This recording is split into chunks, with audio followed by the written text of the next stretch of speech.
A teacher in Bath, Michigan, wanted the grove. It sat out on a neighbor's farm, and she called him to ask whether her class could have their picnic there. Neighbors asked each other things like that in the spring of 1927. He told her yes, Thursday was fine. Then he called her back. "Move it up to Tuesday," he said. "It may rain Thursday." She took it for a remark about the weather. He had a key to every door in that school. So she held her picnic. Welcome back, friend, to Hometown History, the podcast that takes a stroll down the main streets and back alleys of the past to uncover how local stories shaped the world.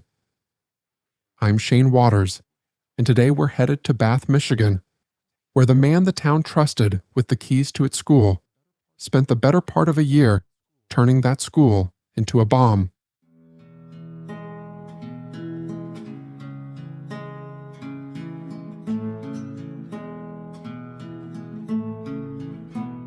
Bath Township in 1927 looked like every other farming community in mid-Michigan. A farming township of a few hundred people spread across cornfields and dairy farms 10 miles northeast of Lansing. The pride of the place was the school, Bath Consolidated, put up 5 years earlier. Before it went in, kids walked to one-room schoolhouses scattered across the township. This building had electricity, indoor plumbing, and separate classrooms. 236 students were enrolled, first grade through 12th. Andrew Kehoe thought the town was betting too much. Kehoe turned 55 that February. He was a trained electrician and a farmer people respected. His wife, Nellie, had tuberculosis. She spent long stretches in the hospital and came home worse, and the bills came whether she was home or not. And in June of 1926, the estate that held his mortgage moved to foreclose on the farm. The note was family. Nellie's uncle Lawrence Price had died, and his widow held it through the estate. The people taking Kehoe's farm were the people he had married into. Then there was the school. It took a bond issue to build, and property taxes went up to pay the bond. For farmers already grinding through an agricultural depression that came out of the same thin pocket as everything else, Kehoe went to the board meetings and argued against spending another cent on that building. He'd been elected to that board in 1924, and the board made him treasurer. In 1925, the township appointed him clerk to finish somebody else's term. Then, in April of 1926, he ran for the job himself, in front of his neighbors, and lost. Neighbors would say afterward that he was never the same after that election. He still had the keys. Kehoe went down to that basement after the building emptied out. Then he came back and did it again. And again. He was carrying dynamite. Teachers noticed him. Of course they did. They'd ask what he was fixing, and he'd tell them he was checking the wiring, upgrading a few circuits. It sounded technical, and it ended the conversation.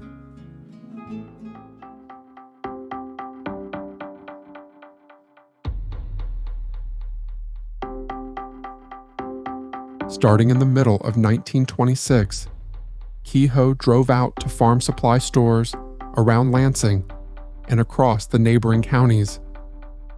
A little at one place, a little more at another. Never enough in a single stop to make anybody look twice. In November of 1926, he bought 2 boxes of dynamite in Lansing. The storekeepers all remembered him the same way. A polite man who knew explosives and said he was clearing stumps.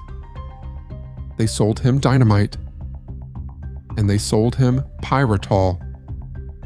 Pyrotol was war surplus, leftover smokeless powder, worked back into a cheap farm explosive and sold to farmers through the agricultural extension offices. In 1927, you could buy it about as easily as fence wire.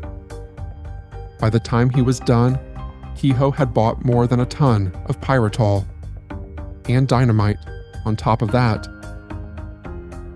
That's not stump clearing. Nobody read those receipts until it was over. Down in that basement, the work went on through the winter. He was an electrician, and he built it the way an electrician builds something. Wire ran the length of the north wing basement ceiling, tying charges to the joists. Then he packed metal in with the explosives. Nuts, bolts, pieces of farm machinery. He built fragmentation bombs and set them under the classrooms. And he did the south wing the same way. Both halves of the building, every child in it. That spring, he started on his own place. He wired incendiary devices through the barn, the house, every outbuilding. He sold off the livestock and the equipment. Neighbors figured he was giving up farming, but he was liquidating. Nellie came home from a hospital stay that week. For months, he had taken care of her himself. By all accounts, he was gentle with her. Sometime in the days that followed, he killed her. Nobody's ever been able to say how. Her body was burned past the point where the question could be answered. He kept careful records of nearly everything he did, and the one thing nobody can reconstruct is what happened to his wife inside that house. He'd already made the sign. A piece of board, the letters stenciled by hand, wired to the fence at the front of his farm. Criminals are made, not born. The trigger was an alarm clock. When the hands came around to the set time, the clock closed an electrical circuit, and the circuit fired the blasting caps under the floor. Kehoe loaded his truck himself with the last bomb. Dynamite lashed to the chassis, packed around with scrap metal. May 18th, 1927. A Wednesday, warm and clear.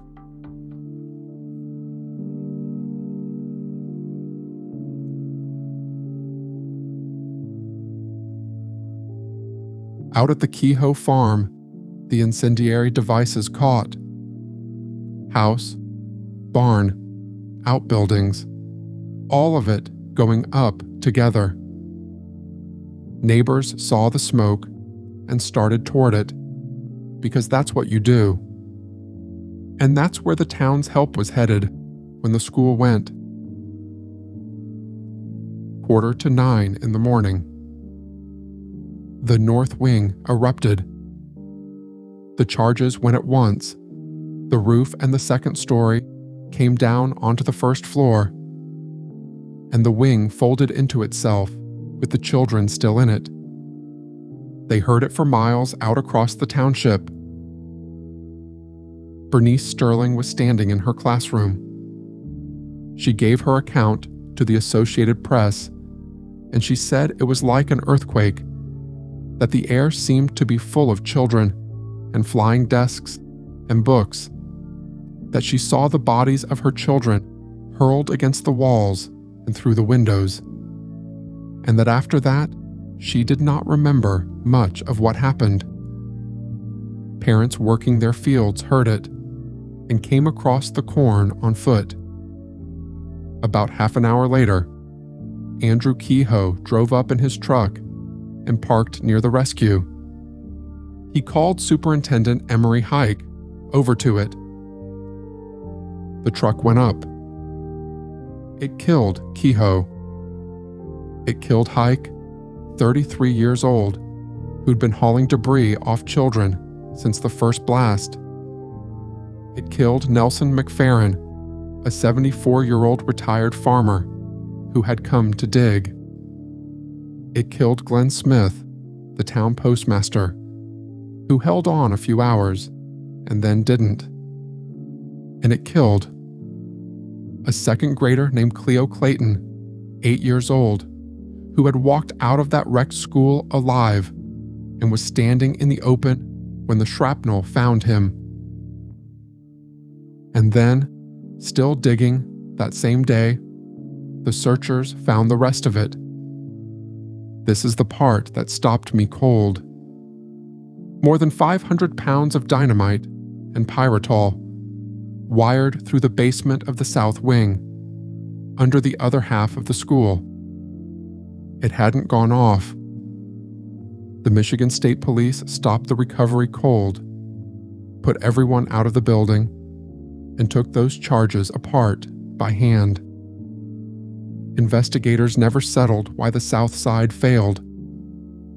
The best anyone could offer was that the first explosion shorted out the circuit before it could fire. The children on the south side of that building had spent the morning sitting on top of a bomb that didn't work. For them, it must have been an ordinary Wednesday, right up until the far end of the school disappeared.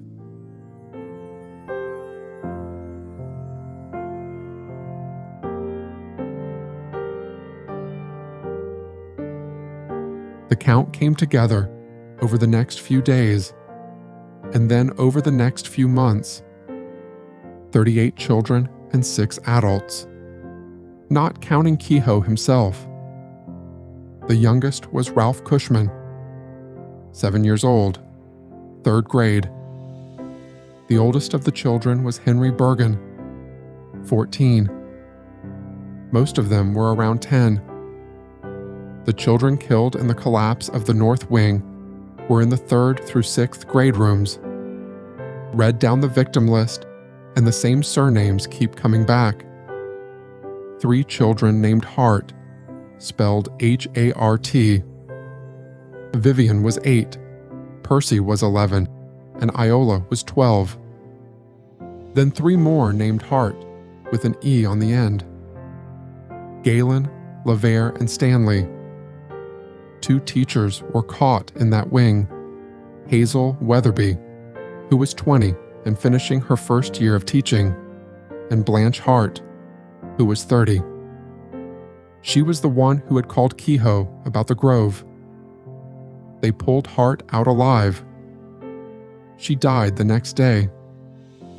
And at least 58 more people were hurt, a lot of them badly. Among the hurt that day was a girl named Beatrice Gibbs, 10 years old, 4th grade. She did not die that day. She held on through the spring and most of the summer, and then she died on the 22nd of August. She is on the list with the rest of them. Back on the day itself, Governor Fred Green reached Bath that afternoon and worked the site, carting brick by hand. A relief fund went up under the Red Cross, and inside a few weeks, it held a little over $5,000. $5,284.15 when they counted it. The funerals had to be spread across that weekend. The man who did this had counted their money for them. He'd shaken their hands after church. His sign came off the fence and went into evidence. His own summary of himself left where he knew somebody would read it. Investigators concluded he'd acted alone. A farm going under, a wife who was dying, a tax bill he hated, and an election he'd lost. If you want the whole thing, Arnie Bernstein wrote a full-length history of this case. Bath Massacre, America's First School Bombing, out of the University of Michigan Press. And a Bath farmer named Monty Ellsworth, who spent that morning carrying bodies, wrote his own account of it before the year was out. He called it the Bath School disaster. School was over for the year in that building.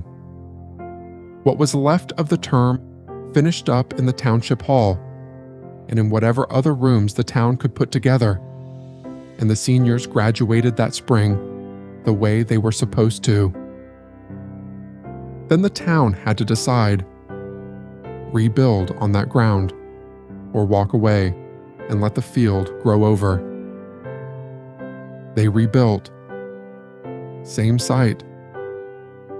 On September 15, 1927, United States Senator James Couzens of Michigan presented a personal check for $75,000 to the Bath Construction Fund. The new school opened the following year, and they put his name on it. And the cupola off the old school had come through the blast intact. They kept it.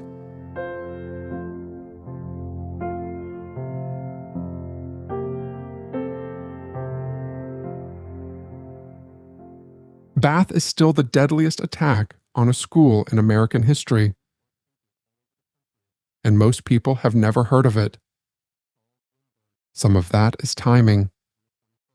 Bath made front pages all over the country on the 19th of May.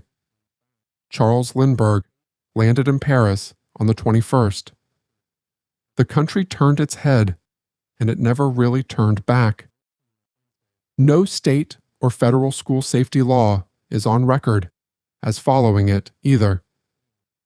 Irene Dunham was 19 that Wednesday, a senior, home with a sore throat. She missed it by one sick day. She was in that graduating class.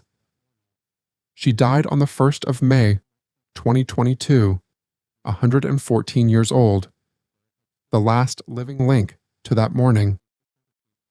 The Couzens School came down in 1975, and the town put a memorial park where it had stood. The cupola is the centerpiece of it. There's a museum in the township hall, and folks in Bath want to give it a building of its own. In May of 2026, 99 years on, public radio out of East Lansing went back to see how that effort was going, and they gather every year on the 18th of May. I've covered a lot of hard stories on this show. This one sat different. He was one of theirs. What I can't work out is how an entire town missed it. Teachers watched him go down those basement stairs month after month. They asked. The answer was enough, because of who he was. I don't know what you do with that. You can't run a township on suspicion, and nobody in Bath was going to start. Here is the part I have to sit with. If I had been the teacher who stopped him on those stairs, I would have taken that answer too. He was the electrician. He was checking the wiring. That was the truth, and it was the whole thing. Ralph Cushman was 7 years old. He'd be an old man today. I'm Shane Waters. Every hometown has a story. Tonight, it's Bath, Michigan, and the man they gave the keys to. Good night, friend.